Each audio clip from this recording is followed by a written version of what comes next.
Make sure to check them out. Link in the description down below. Thanks to Josh and Kayla. We'll see you guys at Red Bud in 2 weeks. Mm-hmm. All right, so 450s here. Interesting day. We are 8 for 8. With adversity yesterday. So I actually had this question for you last week, and then you weren't here. So last week he goes out first moto, and he wins by 24 seconds?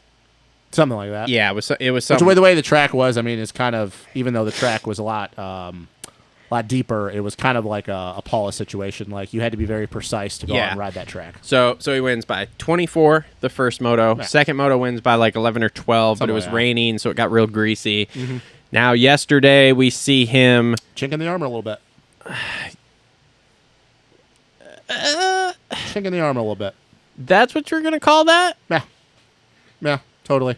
I said in the text that I was impressed yesterday. He went through some adversity, he persevered, but you can't look at the glaring fact that he and everybody struggled, so it's not just a Jett thing. Yeah. That track was fucked yesterday. It was. From Jump Street. When I turned on practice and it was mud, I was like, oh, God. And see, I was gone all day Friday and Saturday, and I wasn't in town, so I didn't even get to watch anything. Where'd you go? You didn't tell me you left. I was just in Jackson. Doing what? That's not for podcast. There was... well, I'll tell you sometime. Does it have something to do with upside-down pineapples? No, but it has to deal with never mind. We'll talk about it upside later. down pineapples. No, not upside down pineapples. No. So everybody was struggling, so it wasn't just a Jett thing, but you also can't look at the fact that, and like I said, everybody else was struggling all day. Jett didn't look great. I mean, even Ricky said, hey, this is the most that I've seen Jett make this many mistakes. He went down. We have yet to see him do that on a 450. Apparently, he crashed 4 times in practice. Yeah, he did. So, you can't sit there and go that... The tip-overs in practice, though, were not something that I went, oh, God, what are we doing? Because but it it's was also such a shit show. But it's something that Jett doesn't do, though. Yes. It's something. It's kind of like the moron that said a couple weeks ago when I made a comment about Jett after Hangtown, making mistakes, and they're like, well, it wasn't making mistakes, just the way the track is. When you're somebody like Jett and as talented as smooth he is, when it's something that's outside of the norm, it's a mistake. That's the definition of mistake. Yeah. Jett doesn't make those kind of mistakes, so when it happens, it's a mistake. It was so different, and the way he went down, he knifed the front, and hey, Hunter had his same issues, and they have similar riding styles, and we saw what happened to Cooper and RJ, so on and so forth. So I think there was a little bit of it's kind of like Unadilla last year. I think Jett yesterday, he persevered. I'm very impressed. The fact that he went through that, he was able to pull it back in, calm himself down, didn't override the bike, which he has done in the past sometimes on the 250 when he gets into trouble. But there was a little bit of the chink in the armor, and he was making mistakes that, once again, were uncharacteristic. And I think yesterday, you seen the first time, it wasn't 100%, but he was pushing. He was pushing because... there were moments yesterday where you could tell that he was dropping his lap time, and then Kenny mirrored it a little bit, and he had to drop it down, and ultimately, the second moto, I think his fastest lap was a second faster than Kenny's fastest lap, or whoever had this, I don't know, maybe it was Dylan or whatever. But, look, man, when you make those mistakes, and Jett doesn't normally make those kind of mistakes, it's a chink in the armor because it's something that's not normal for him. I mean, for fuck's sake. Even the fact that he didn't get the hole shot, and he'd gotten every hole shot pretty much to that point, it kind of shows you going in that, you could tell he was thinking a little bit hey, I'm riding a little bit harder than I thought I would have to beat Kenny, which... Did you listen to his interview, though, after his podium interview? No. They made a fork change, and it took him half that second moto to figure it out. He said the first half of the moto, he's like, dude, it wasn't. And that's fine though, but also that's not an excuse because Ken Roczen should have never been as close as he was to Jett at all yesterday. I mean, Ken Roczen had 4 days on an outdoor track on a fork and a shock that he had not getting used to. So I don't care. It's you don't think so. You don't think Tomac, let's say for some reason his injury heals up, he comes back, Tomac's not supposed to be that close to him? No, you shouldn't be that close to him. We've seen what happens when Tomac comes back after injuries. It takes him a while, dude. The last time he got injured in Supercross, what was it, 2018? Do you think Chase is going to be close to him when he comes back? It depends on how much time Chase is at on a bike. Kenny wasn't riding outdoors up until last week. He even said that. And he also said, and I don't know if you saw this, he did an interview with Michael Lindsay. He had 2 days on that fork and shock. I know. So, look, man, I'm giving Jett all the roses and the flowers for the way he rode yesterday. He persevered. I'm not bagging on Jett. But yesterday, he should have been able to gap Kenny, and Kenny should have, whether you're trying or not, Jett trying at 85%, Kenny should have never been that close to him. What do you win the first moto by? Because I fell asleep. I watched half of it. Well, remember though, Kenny went down. Yeah, I know. So like when Kenny passed him, after Jett, and then when Jett passed him back, Kenny was in with like 1.5 seconds before he went down. So I don't know. I watched. So like I said, the first moto I kind of dozed off through. Watched most of it, and then obviously watched the highlights a couple different times of it. But the second moto I watched, and he caught Kenny, but Kenny didn't drop him though. To go from 11 seconds down to he won by 8 or something. So that's a 20-second swing in 15 minutes. But Kenny also is not. He's not riding outdoors. Like you can tell he wasn't. So like I get what you're trying to say, and I don't necessarily disagree with it. But you also have to take off the Jett hat and put on the objective hat. Or the objective hat, and look at it and go, he should have beat Kenny by more. Like it doesn't matter how talented Kenny is. Kenny literally made a phone call to Larry Brooks on a Sunday or Saturday at Thunder Valley, like, "Hey man, I want to go ride outdoors." Yeah, rides the bike for 2 days on an outdoor track, maybe 3. Probably hadn't rode a 35-minute moto in who knows how long because he had been hurt after Supercross, and he's keeping Jett. And it doesn't matter that Jett maybe wasn't trying fully. I guess I don't know. I think was it Ricky said it yesterday on the broadcast or something. I mean, he's like, dude, look, Jett doesn't go out there to dominate like we did. He's like, he goes out there and he does what he has to do to win. No, but you also can't say that Jett wasn't trying yesterday because Jett made mistakes. I feel like he was trying a little bit more that second moto. That only happens from trying harder than you normally would. Like, you don't just make those kind of mistakes when you're Jett Lawrence without riding past what you're normally comfortable with. So that's why I say it's not a big chink. I'm not claiming that all of a sudden, oh my God, like Jett Lawrence is going to lose the title. But it's kind of what I said last year at Unadilla. It's a chink because he made mistakes yesterday, and everybody else did too, so it wasn't just him. But he made a mistake yesterday that he normally doesn't make. And the fact that he passed Kenny and Kenny straight up passed him back when Jett didn't make a mistake, like when's the last time you've seen that? Like, that hasn't happened all year since he's been on the 450. So I'm just saying that proves to me that if Chase and Eli would have been there, they would have been giving him everything he can handle, and they would be beating him. Because, like I said, Kenny should have never been that close to him. Like, Ricky also made the comment that, or no, I think Weege brought it up, and Ricky basically expanded on it. Maybe Jett doesn't care about it, but you also have to think, like, hey, Jett wants to go out and beat everybody. Like, he wants to beat Chase. He's already beaten Dylan. He's already beaten Coop. He's already beaten Aaron. He hasn't raced Eli yet, and unfortunately, he's probably not going to get a chance to. He hadn't raced Kenny yet. He's going to race Kenny next year going into Supercross. Like, you want to prove to all these dudes that you can beat them. Mm-hmm. And I know that Kenny hasn't ridden outdoors. Like, he hadn't been training, but still, you don't think in Jett's mind that he wants to go prove a point that, like, hey, I can beat all you dudes. Yeah. So you can't sit there and go, if he's knowing how Kenny is, the sprint speed that he has, or like JT likes to say, fast twitch, he wasn't thinking, oh, I got to beat this dude. Like, he didn't just walk away from it the whole entire day. Like, Kenny was there and at every point yesterday until the end of that second moto. Once again, you don't know if it was cardio, doesn't know, whatever. So, no.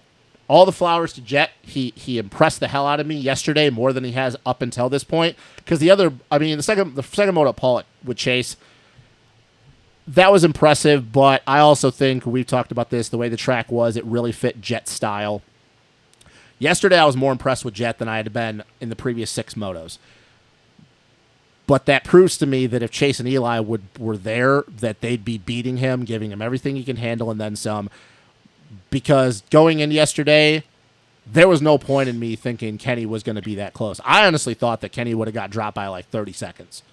So I'm like, why would Kenny be that close? Like, dude, we saw what he did last year. There were times where he was great. And then there were other times last year where he was non-fucking, like, he wasn't even a threat last year when he rode outdoors. I guess, but we always see Ken come in really good at the beginning of seasons. But on a Suzuki, on a bike that he hasn't ridden and not riding outdoors, like, dude, I don't care how talented you are. Like, at some point, talent doesn't matter when you've not ridden outdoor. Like, who knows the last time Kenny's even ridden an outdoor track up until this week? Yeah, I don't know. I thought between the winning, how he did the week before there at Thunder Valley, which was dominating more or less. But he dominated everybody. But that's the thing, though. He dominated the people he's already been racing like he normally did. But that's what I'm saying.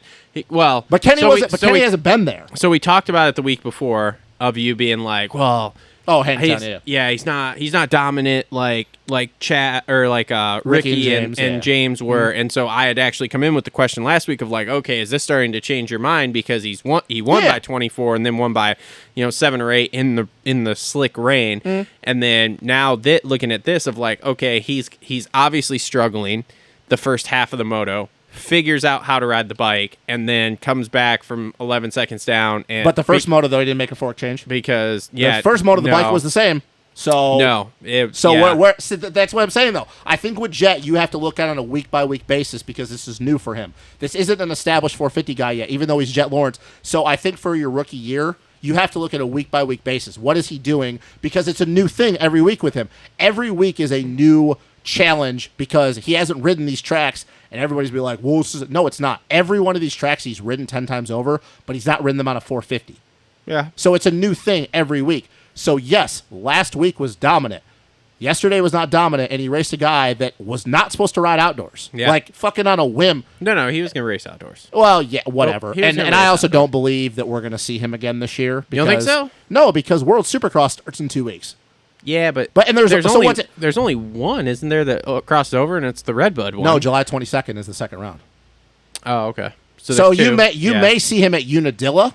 I would say it wouldn't surprise me to see Kenny, but we're not going to see him at Southwick. No. Why would you come back and do that to yourself? No. We're not going to see him at a lot of these. You might see him at Unadilla because he likes to track, and I think it lines up. So maybe you see him at another one, but at like this talk of, well, we'll see. No, dude, you're going to see probably one more, and if it's going to be, it's going to be Unadilla because we all know that you fucking ripped there. Yep. Like I said, all the credit to Jett. He impressed me more yesterday for the resilience, and he persevered through his issues. But I'm just saying, there's a small thing there that shows me that if Chase and Eli were there, or even just Chase, Jett wouldn't be dominating. The fact that he dominated everybody else, that was normal. He'd been dominating them. I will laugh when we get to the end of his career and he just does this his whole career of like, he wins, but not by a lot. He just manages leads. And I'll go, you remember back in his rookie year when he was winning by like 5 to 10 seconds, you were like, oh man, this guy is fucking dominant. Now he's got however 18 fucking titles. Well, he's never gonna be Ricky Carmichael though. That's the thing. He's never gonna be Ricky. He's never gonna be the GOAT. Because I've said this before, it's about competition. And everybody, and I saw the one comment that somebody made, they were like, well, who did Stu and Chad race? That's not the point. Ricky was racing them, so that invalidates the fact of who everybody else they were racing. Like K-Dub, Ferry, Ivan Tedesco, all these people that they were racing have all the same credentials that all these other people like AP, like Dylan, like Cooper Webb, all of them. They've all champions this and that. It's the fact that Chase is not racing a guy like a James Stewart, like a Chad Reed. So that's why I'm saying that even if Jett somehow does match those accomplishments, but even at 19, like it's going to be rough. It's going to be hard to do at 19 because he's going to have to start, like he's already doing it right now, but he's going to have to go on an insane win streak to match. Like you got to think, Ricky Carmichael has over 150 wins. He's got 15 titles. He has 2 undefeated seasons. I don't know how like his most wins ever in Supercross because we all know for him. My point is that even if he does go out and dominate, the best I can ever give Jett is the second best of all time. Because he's never raced a guy like Stu. He would have to race Eli, and we know that's not going to happen because that would be the closest thing you could find to an accomplished guy like a Chad Reed or a James Stewart. Yeah. And we all know that, let's be real, Eli Tomac's career is probably over with. So even if he races Chase for the next however many years, Chase is not as accomplished as James Stewart or Chad. So, like, it's unfair to Jett. That's not his fault. That's not his fault at all. It's just you have to look at the facts and go, Jett will never race a guy that is like a James Stewart or a Chad Reed. So that's why, in all respect to Ricky, as much as I don't like Ricky, Jett will never be the GOAT in my opinion. You can't reach it. It really just depends. I mean, you got to figure we got 10 years. But do you see this? But who's going to be a guy though that's ever going to match James Stewart? Well, and Chad? I'm not saying that. Like, I'm not saying we'll see that because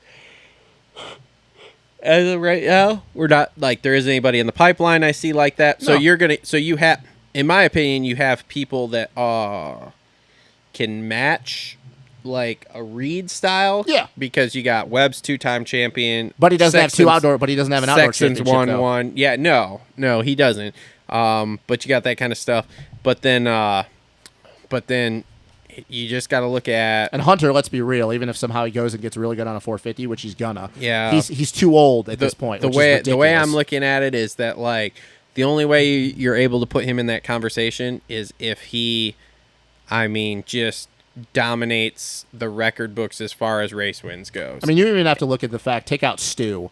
You have to look at the fact of even, like, what does he have to do to beat RV? He's got to win 4 straight Supercross championships and 2 outdoor championships in the process. Mm-hmm. So, like, even if you, like, take out Ricky for the fact, because that's a long way down the road, like, he's got to even do a lot to pass RV's records. Yeah. So, like, we're just getting started. It's not fair to Jett, but I'm sorry, I will argue this, and I think the problem is that a lot of people that are Jett fans, and I'm not including you in this because you have an understanding of it, but a lot of these Jett fans weren't around for Ricky's days. Jett just can't ever be Ricky because Jett will never race a guy the competition that Ricky raced. That, like I said, it's not fair to Jett. He has nothing. He can't control that. But it's just you have to look at facts, and he's never going to race a guy that is as dominant as what Stu did or what Chad did, and so on and so forth. So, and like I said, he's got to do a lot to even get to RV status, and that's a long ways away. Because when RV was winning those 4 Supercross championships, he was winning 12, 13 races. So we'll see, man. We'll see. I mean, the funny thing is we're talking about this and we're like, he's 19. Well, I mean, Stu went in a 450 at really young too. So yeah, but I'm just saying. So did RV. So it's like the whole 19 thing. That's is what it is. Like when you're as good as Jett, that doesn't really fucking matter. Yeah. But what I'm saying is we have a long ways to go. Yeah, you do. So and we still don't have any idea what it's like for him to race a whole entire season against a healthy Chase Sexton. Yeah. So like we haven't seen that yet. Yeah, I don't know. I mean, Stu was the one that pointed out last week, like his Jett's interview on the podium last week at Thunder Valley, and Stu went, "Uh-oh." Like, did you hear that? No. He gave that interview, and literally as soon as they gave that interview, like Stu and Weech came back on, and James goes, "Uh-oh, these boys are all screwed." And Weech is like, "What are you talking about?" And he's like, "That interview he just gave is the same style interview he gave on the podium in the 250 class when he didn't give a shit because he had everybody covered." He's like, if his mindset just changed like I think it just did, he knows he's got everybody covered, they're all scred. I think yesterday they won't be able to touch it. I think yesterday was a little bit of an eye opener for him, though. Yeah, maybe. I don't know. We'll see. We'll see. It's one of those things where they could, like, the track was just a fight for everybody, And it doesn't surprise me that Kenny came out and did what he did yesterday. To me, it does. It really does. I don't care how talented Kenny is. Like at some point, that doesn't matter anymore. It wasn't fucking hot. It was super technical because of it being so deep and all that stuff. Like that track was purebred made for Kenny. Well, it's for Jett too, though. Purebred made for Kenny. It is for Jett too, though. It was, and that's why, like, watching him, dude, just watching him as calm as he is, like, you don't see that. He's riding his 5th year 450 in the first season. Yeah.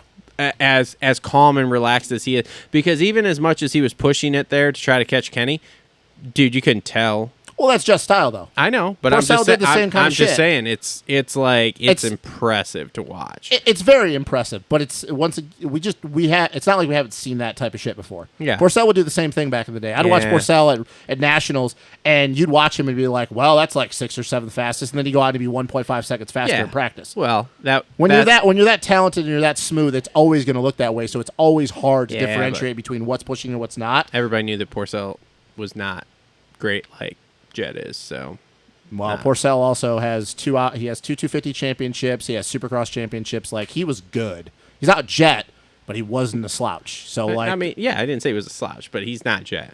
He's just as smooth as Jett was. There was not hype of like, oh, this guy is the next fucking GOAT. Like, no, but that's not my point. My point is the technique. He's just as smooth as Jett was. Yeah. If you ever watch Porcel, I came in at the tail end of Porcel, so like, giving Jett credit, not knocking him. But yesterday, I think he had a realization that he can't just lay up all the time and win. And I think that if we do see Chase, which we probably won't, but if we do, I just don't think it's going to be that easy. And the fact that he beat everybody else by the way he did wasn't impressive because he's been doing that. So why would I be impressed by something he's already been doing? It's the fact of what he did with Kenny yesterday. I I just don't think Kenny should have been that close. I just don't. I don't believe he should have been that close. For a guy that hadn't ridden in how long, I don't think he should have been within 2 seconds ever. Jett should have been able to drop him just like he did everybody else. Well, Kenny goes 7-2 for second, And which the is seven weird. was misleading. It should have been 2-2. Yeah, and that was purely based on non-electric start.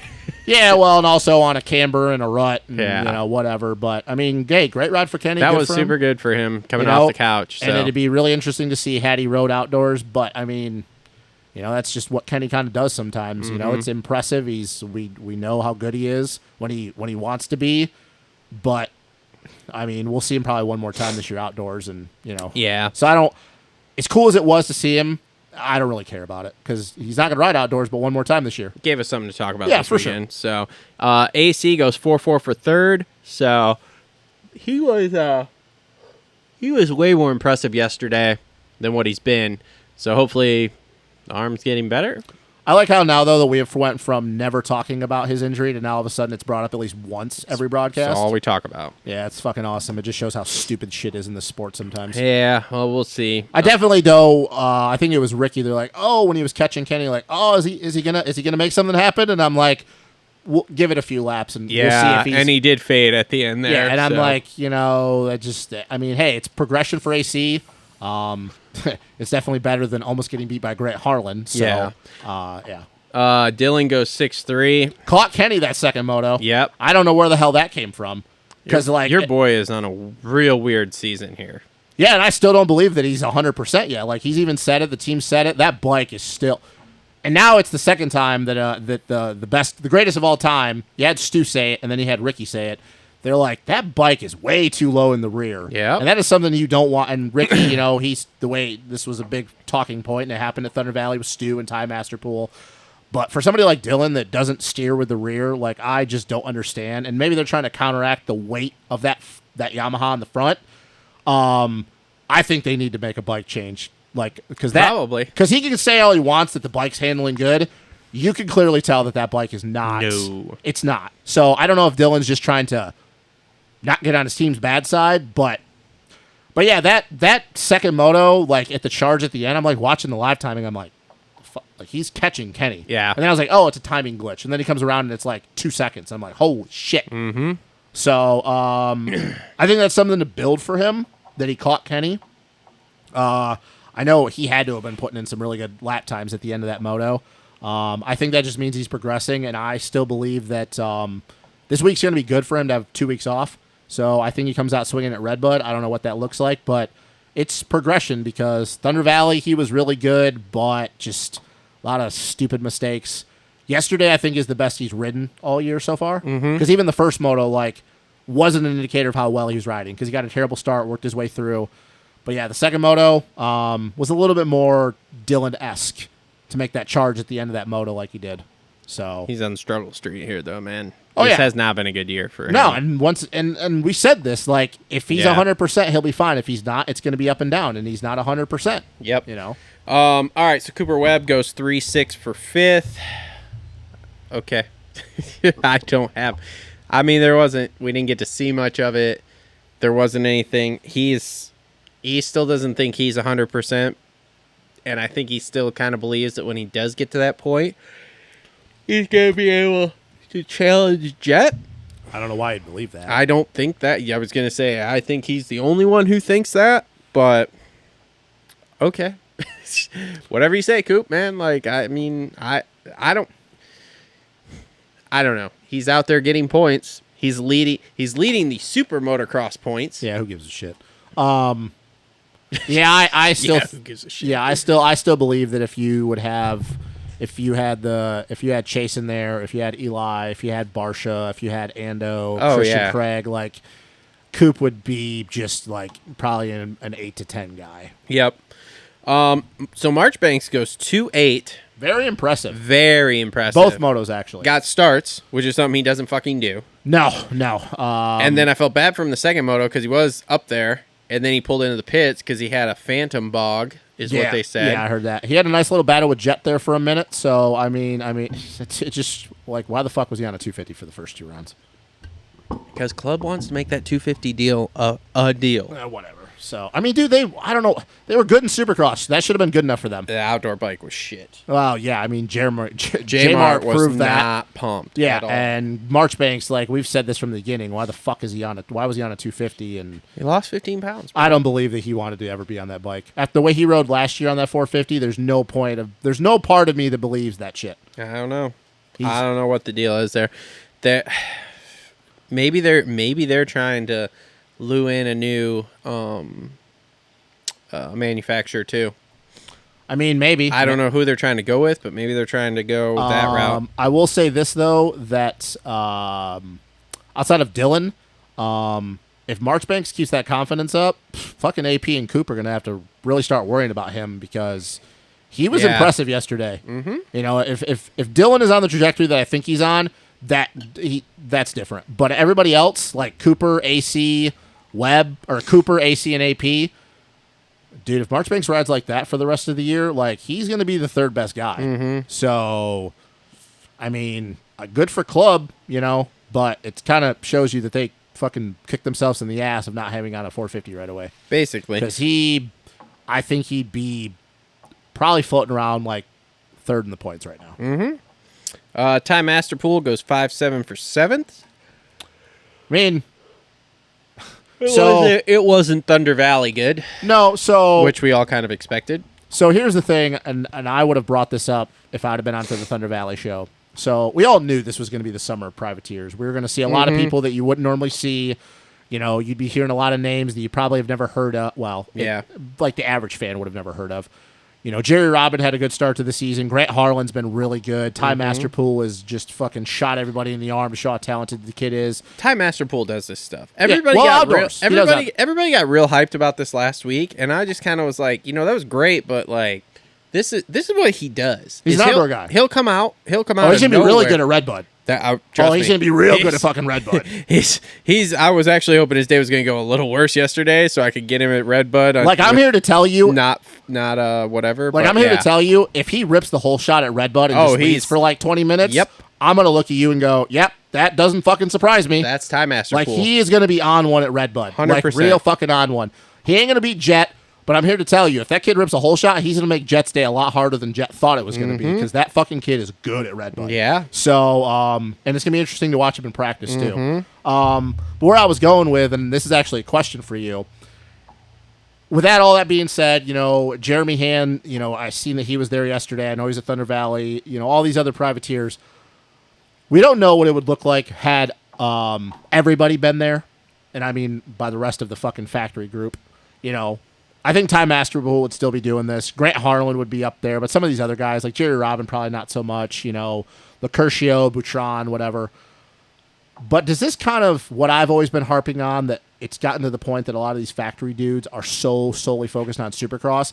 I think we finally got to the point, at least stateside, that outdoors, that the privateers outdoors at least, have finally, because they pay more attention to outdoors. Oh, I went on a rant about this last week. They're catching up to some of these because I fully believe Barsha. No, Barsha. I think Barsha right now would be the second best guy if he was there. If he was a healthy Barsha with the way he rode in Supercross. Yeah. But like a Jason Anderson, like a Christian Craig, like a Grant Harlan's battling with these guys. And Ty Masterpool is beating these guys. I went on a rant about this last week of like... they're catching up. It's so ridiculous that we don't have separate contracts for the indoors and the outdoors. They're catching up to these factory guys, at least on the outdoor side of things, and that really shows that like... Like, tell me how much it costs to have 2 more guys on payroll who are outdoor specialists. Well, isn't it Stu that said this at Thunder Valley? He goes, yeah, if everybody was there, this still would be happening because it's not like AC wouldn't be beating a lot of those factory dudes. Yeah. It's not like AP wouldn't be beating a lot of these factory dudes. So I think we've finally gotten to the point that, like, outdoors, it doesn't really matter what your bike's like. You're on a factory team anymore. It just shows that these privateers are getting to the point that they're just as good as the rest of these factory dudes. And I think that's fucking ridiculous. Like, I'm so pumped for these dudes, but it's fucking ridiculous that we've gotten to the point that, like, the privateers are beating these factory dudes, and they're just beating them outright because they're faster than them. So... I get it. Some of these factory dudes don't really care about outdoors. It's about Supercross, but still, man, you shouldn't be getting beat by a kid that's basically on a stock 450. You just shouldn't. You shouldn't. You should not. And honestly, you probably should look yourself in the mirror and be a little ashamed of yourself. You're on a fucking bike that costs $60,000 more. You get to ride and train anytime you want to and not have to worry about a damn thing. And you're getting beat by kids that probably are riding 1 day a week and are lucky to even make it there. There isn't time for them to do that, okay? They got to focus on Supercross until 2 weeks before, and then all of a sudden it's like, okay, now we got to do outdoors. And you can't put them on an outdoor, like a true outdoor setup, because you do that, and they're going to freak out because it's so soft. Yeah. So you just can't do it. There needs to be a separation. And this is one of those things, I think, going into the future here, you're going to start to see this. So I think as this World Supercross builds here, and guys start getting incentivized to go over there, so now you're just riding Supercross and Supercross, but they still want to have these dudes for the Super Motocross. Well, all of a sudden you're going to see, and again, this is my TLR tinfoil hat here, you're going to see like, okay, now we're going to have motocross specialists. But you can't have Grant Harlan come in, ride for factory Yamaha, and score 50 fucking points a weekend because he's winning, and then fucking put 400 extra points on the board above these factory guys that race Supercross to then come in and do the Super Motocross thing and have your champion from Supercross be 19th in points. Yeah. You just can't do it. So what they're going to have to do is, instead of paying points per moto, they're going to have to score the motos and then just pay single race points. Otherwise, this is going to get way out of control, which it already has. Yeah. I mean, you look at someone like Kev, who's coming up here, who got him 15 out of 17 mains or something like that. with a high finish of 7th, and fucking he's in 20th. Mm-hmm. Because why? Because these and guys, who knows if like somebody like Starling's even going to make the whole thing. Well, and even Harlan, like, okay, Harlan's been killing it, but now he's got to go away and do the World Supercross thing. So like, what happens? It's like, it doesn't work. But like, they're not thinking when they did it. They didn't think about it. And I heard this on Pulp, and I laughed about it, because they were like, look, everybody, all these guys think there's these grand conspiracies or whatever, when in reality, it's just no one knows what they're doing. Which I'm like, okay, well, that explains a lot, too. Because, I mean, it does. Look at this. We come up with this half-baked Super Motocross idea, okay? Which is fine, cool, no problem. You want to have a few race playoff run at the end and pay these guys a whole bunch of money. I'm totally cool with that. Mm-hmm. But you don't flush out the rules before you do it. You're just like, oh, we're going to do it. And then it's like, And like, don't get me wrong. You can do that with things. I do it all the time, okay? It's like, I'll book a job and figure out how the hell I'm going to handle it after that. But I'm not in the public spotlight, and I don't have people... You're also not making millions and millions I was going to say, dollars. I don't have people relying on me. Like, guys aren't coming in going, okay, how do I qualify for this?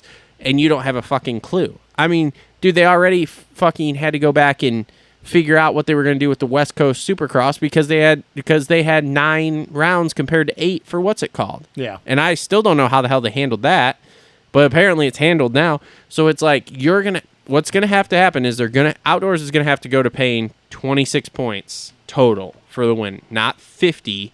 They're going to have to pay 26, just like a Supercross round. Otherwise, this isn't going to work.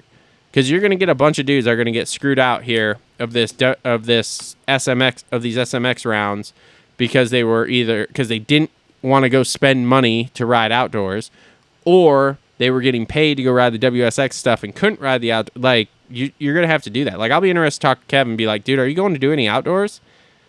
Because honestly, you should have been riding these first 4 here to get as many points as he could, as long as he was riding, and like go from there, because now he's in trouble of like being in the top 30 essentially. Well, and this also too is something that we always talk about. Like, it just shows how ridiculous it is that, kind of what you said about the like people getting help from some of these teams, that some of the guys in the privateers, at least in the 450 class, because there's so many more 250 teams.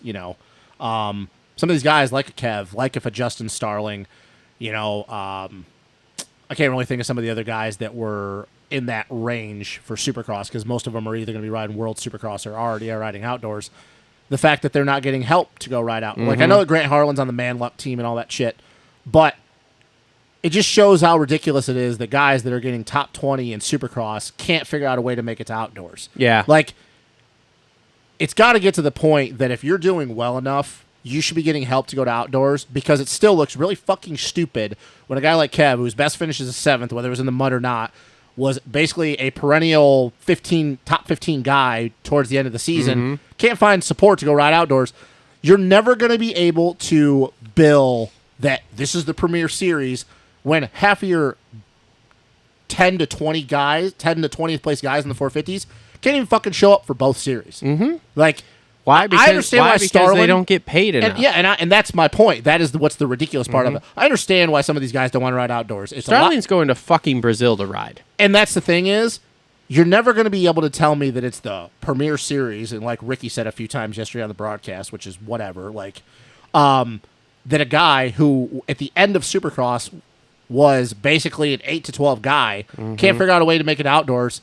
You have to have all your guys that are top guys riding both fucking series. And I've said this before, I understand why some guys don't want to ride outdoors, but it's like, dude, suck it up. You're a fucking professional athlete. You get paid millions of dollars to ride a goddamn dirt bike for a living. You know how much all of us would have fucking loved to be saying, yeah, we got to struggle to ride a dirt bike for a living. Like, sack up, shut up. Like, I'm sick and tired of everybody like bitching, oh my God, my career would be longer if I just...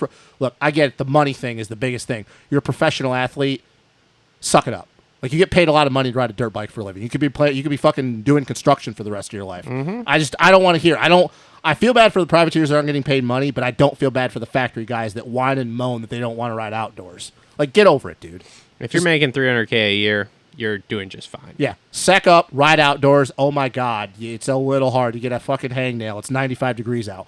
Everybody before you did it. The greatest of all time did it. The second best of all time, the third. They all did it. So quit crying about it. Like, I'm at the point that I'm sick and tired of hearing about it. Yeah, there's no budget for it. They're going to they need to go And that's what's wrong with our sport. It's fucking ridiculous. Well, but in today's day and age, they're just the infrastructure at these tracks, like these facilities should be built out much like a NASCAR facility. Like, if you're going to do, like, number one, and I've talked about this before, the series should not be 11 or 12 rounds long. There's zero reason for us to go to Paula. Hangtown, okay, but that, again, needs a whole lot of work. And then the rest of these facilities, too, they all need a whole lot of work. These should be literally world-class racing there facilities. There are some tracks that they're only because they've been there for a long time. They keep going back. Like, yes. I'll say this, say what you want. I think it's ridiculous that Glen Helen is not on the series because Glen Helen has been there for so long. Yeah. You know, you got places like Southwick, Redbud, Millville, Washougal, Unadilla, Budds Creek. Ironman's debatable. I wish we could have gone back to Steel City, but that's a different thing. Or just get to the point they're like, hey, we're just going to go here twice in 2 weeks. We're going to fucking go to Redbud. We're going to do Redbud 2 times a year. Or yeah, but that's not what I'm saying. The problem you run into with outdoors as to why this isn't a thing is because track locations and infrastructure. If we went to Redbud and there was infrastructure like there is at Daytona, okay, so there's suites, there is there's paved parking, there's bathroom facilities, there's Wi-Fi everywhere. Like, if you had all of that going on, good cell service, all of this going on, all of a sudden, it's a lot more doable for people to drive out to the middle of nowhere to do that. But then it's not really outdoors anymore, though. But when you don't have... But that's what I'm saying. Like, people... You'd have to have an injection of money, and that's a fail on our promoters. To not bringing in bigger sponsorship. Yeah, but I'm telling you, this is what drags down these facilities in the outdoor series 100%. I mean, think about it. When you go to Unadilla, you fly in somewhere, I've been and then you got to drive 2 hours to the track, and there isn't infrastructure around the track. Like, there isn't hotels and shit around the track. Bro, trust me, I got lost when I drove. Yeah, there. like that's way in the middle of nowhere. So now you got to drive way in the middle of nowhere. If you didn't know that there was a track there, like, you'd be driving by and you'd pass it. Yeah, and then on top of that, then you get there and there isn't infrastructure. There's not bathroom facilities. There's not fucking Wi-Fi. There's not cell service. The pits are all gravel. Pits are all gravel and stuff. Like, all of this is what stacks up to make this not a thing. Because they've talked about it. They've been talking about it recently on Pulp too. Okay, wash bays. All right, like GPs. Yeah, because let's face it, you walk through the pits and they just wash the bikes wherever. Okay, great, cool. Except for now, it's a mud mess. I mean, Lewis Phillips is over here going, "What the fuck is happening?" As he's walking through in his Jordans, and he's like, "Where do I even walk?" Because of this mess. Because he doesn't have that in the GPs. So what I'm saying is, if we want the core thing of the outdoor series to grow and flourish here, okay, then you're going to have to dump money into the facilities or get the track people to dump money into the facilities, which you're going to have a hard time doing with some of these that aren't making money like we know. You have to have an injection of money. Yeah, you're going to have to have an injection or whatever and like get stuff put together and make it a facility, not just a dirt track in the middle of nowhere. Which is why I laugh, because people always like to talk shit about the way the GPs are. And yeah, there's some places like we tried with Assen. That was fucking stupid. The GPs are a whole different thing because their financial situation's a whole nother thing. Well, yeah, there's no main sponsors or whatever. But the funny thing is that we talk about this, but the way they run their series, not the money part, the way the facilities are structured. Well, no, but the money part's so different because they're pulling in money from literally governments to have the races at play. I mean, look at that. Well, what was it, the second round or the third round this year where it was on that island in Italy? Oh, yeah. Which everybody's like, yeah, this is a great practice track. And if you watch the race, you're like, there's 5 fucking people here. How are they having a GP here? Well, it's also like when you're going to the Indonesia round coming up and shit. Like, yeah. Dude. Like, that's sponsored by Indonesian government and it's crazy for travel. Too. And they've talked about this when some of the top guys when they're trying to get to wherever they're staying. Yeah. They get mauled by fans because of like how such a big deal it is for them to have something like that there. Yeah. So my point with that is like not the money part, but everybody likes to joke on like how the GPs in some of these places, but it's like, dude, the money's a big thing, but the facilities, some of them are shit just because they're in very small countries. But like, dude, when you go to Aguadia, which is like the Argentina round, where it's in the hills and the dirt, like that river, like, dude, that is some of the. Or anytime they go to the Switzerland rounds, or when they were just in what the hell was it? I forgot the name of it. But like when they're in the mountains and stuff, and you look up, like, dude, it's 10 times better than what we have over here. Picturesque and it's awesome, but again, too. They're on the same path of like you need to, well, theirs doesn't qualify for that because they don't have to make money off fans. Yeah, they've proven that they can have 5 people at their races and they're still and they don't care. The GPs are never they don't have to do that. But over here, with the way the economics work over here, they're gonna have to infuse money and make these tracks worth going to. And otherwise, it's a fail on the promoters' part that's their job to do that. Otherwise, I think we continue to see this decline of stuff because it's like, dude. But I will say though, the super motocross thing though, you're still gonna see the top talent there. You're just not going to see a lot of other people there because it's going to get to the point that like privateers just aren't going to be able to go. I'm interested with the super motocross thing to see what happens year 2. Well, we're going to see. It's like the WSX thing. Like, what's really going to happen there? Because yes, there's money right now. Is that going to continue or so? I'm interested. Let's get through these 450s here though, because we got Kev coming up. So AP goes 8.5 for 8th, and his bad luck streak just continues. Like, can't stay on 2 wheels. Like, he's the second fastest dude in this series at this point, and he can't do it. Yeah. We're gonna see what happens when we go now with Redbud coming up, and then you're gonna go to the Wick. You're gonna start going to some of the little more fast-paced tracks. If that's gonna help him, and I think that he kind of what we've been talking about with everybody else. Like, I think his chassis setup's a little bit off for right now, and we'll see where he can go to some of these other. Start breathing a little bit more instead of having to be in a little bit because like, dude, the first 4 rounds you had to have been so technical. Yeah, and obviously AP he's a technical guy, but I think some of his crashes have just been based on him maybe not connecting the track that well and just kind of putting himself in bad situations. So it wouldn't shock me if we get to Redbud and like he has his best ride. Yeah. Grant Harlan goes 11.9 for 9th. That's okay. Derek Drake goes 9.12 for 10th. All right. Romaine Pope goes 10.13 for 11th. That's how you say his name, by the way. Pope. Interesting. Learned that last week. Frederick Noren goes 14.10 for 12th. I honestly thought he'd be a lot better. He's not happy. Wow. And I don't know if it's the bike or what, but he's not pumped at where he's been finishing. Man, you could still be on that Mad Parts team. Yeah. So, whatever. Let's see here. Speaking of teams, did you hear Butler Brothers is back?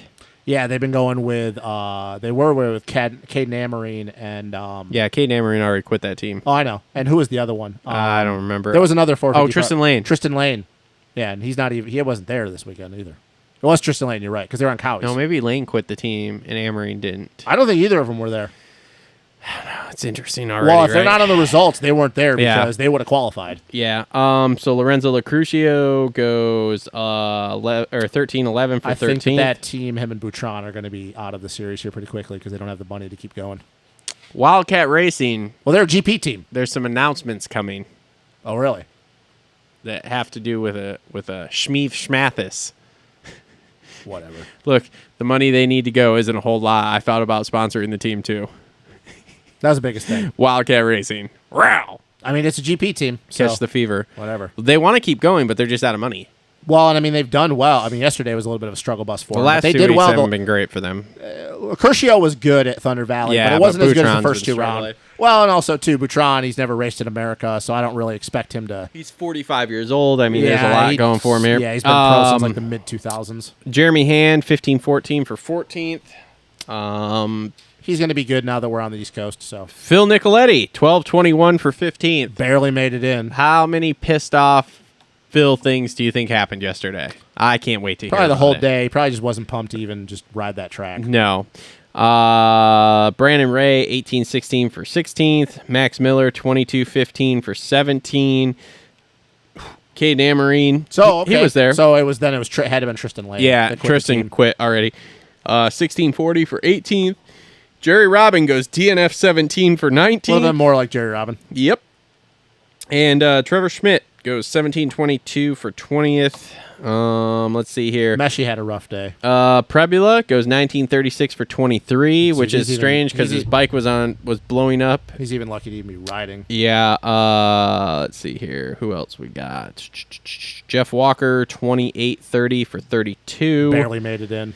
Jace Kessler, who's coming up here, goes 30-32 for 34th Fortunately, overall. didn't notice much of Jace yesterday. Yep. And that's Like I pretty... said, Meshi had a rough day, too. Yes. Where is he at on here?